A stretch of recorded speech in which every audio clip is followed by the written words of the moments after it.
आदर्श वाढदिवसातून मानवतेचा संदेश. 200 मनोरुग्णांना अन्नदान करून वाढदिवस साजरा.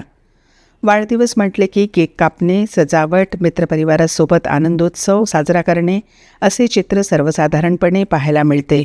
मात्र समाजात मानवतेचा आणि सामाजिक बांधिलकीचा संदेश देणारा एक प्रेरणादायी उपक्रम यवतमाळ येथे पाहायला मिळाला.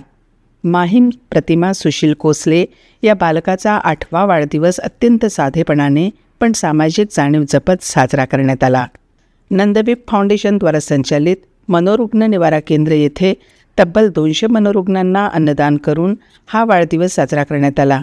या उपक्रमामुळे उपस्थितांमध्ये भावनिक वातावरण निर्माण झाले असून समाजात अशा सामाजिक उपक्रमांची गरज असल्याची भावना व्यक्त करण्यात आली.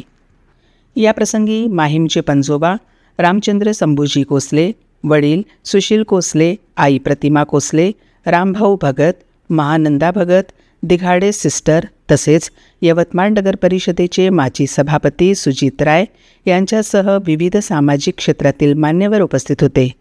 उपस्थितांनी या अनोख्या उपक्रमाचे कौतुक करत हा वाढदिवस समाजाला दिशा देणारा आणि प्रेरणा देणारा आदर्श आहे अशा शब्दात भावना व्यक्त केल्या.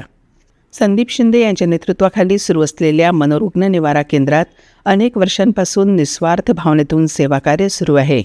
या संस्थेने आजवर देशभरातील 750पेक्षा अधिक मनोरुग्णांना उपचार, आधार, निवारा आणि पुनर्वसनाची सुविधा उपलब्ध करून दिली आहे.